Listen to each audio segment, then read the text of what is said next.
War is more than strategy and bloodshed. Behind every battlefield, beyond every gunshot, lies something far more human. The final words of those who knew they may never return. These are letters written in the shadow of death, inked with trembling hands, sealed with hope, sorrow, and sometimes resignation. Messages from soldiers, lovers, sons and fathers, each one a window into a soul standing at the edge of eternity.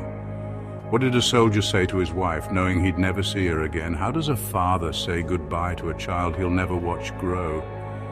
And what do you write when you know your words will outlive you? Tonight we open the forgotten envelopes of the past. We'll read the unfiltered pain, the raw hope, and the haunting goodbyes that war tried to silence. This is not just history, it's heartbreak, frozen in time. Welcome to 10 heartbreaking war letters from history. Stay with us, because some words are too powerful to be forgotten. Sullivan Ballou, American Civil War, 1861. To his wife, Sarah. Just a week before the First Battle of Bull Run, Major Sullivan Ballou wrote to his wife, "If I do not return, my dear Sarah, never forget how much I loved you. My last breath will whisper your name." He died shortly after, his body desecrated by Confederate soldiers. Pavel Kyzylev, Siege of Leningrad, 1942, to his mother. A 9-year-old boy, surrounded by death and starvation, wrote, "Mama, we have no bread. We are dying. I'm so cold and hungry." He died shortly after, one of hundreds of thousands who perished in the siege. Wilfred Owen, World War I, 1918. To his mother, days before his death. The famous poet wrote, "Of this I am certain, you could not be visited by a band of friends half so fine as surround me here."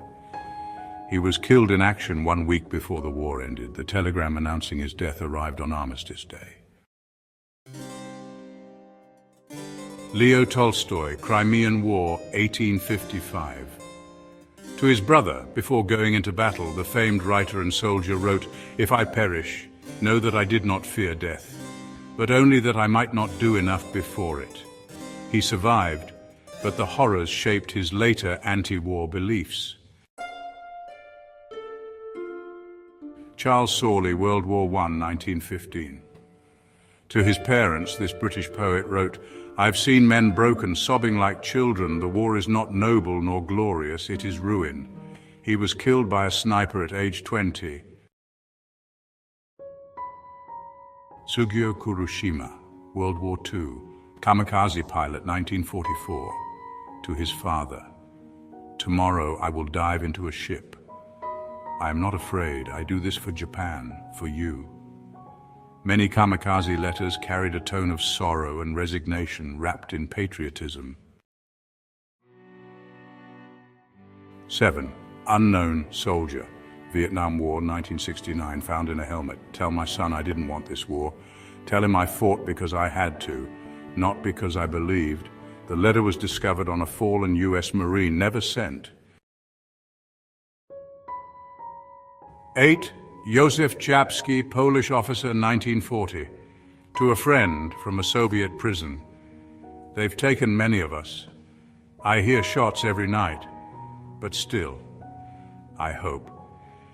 He survived the Katyn massacre, unlike over 22,000 of his fellow officers. 9. Henri Ferté, French Resistance, 1943.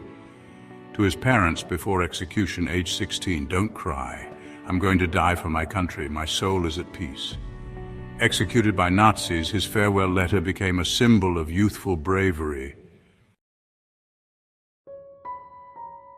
10. John Kipling, World War I, 1915.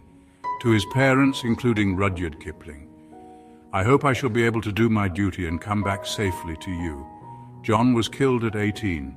Rudyard Kipling, who pulled strings to get him enlisted, never forgave himself.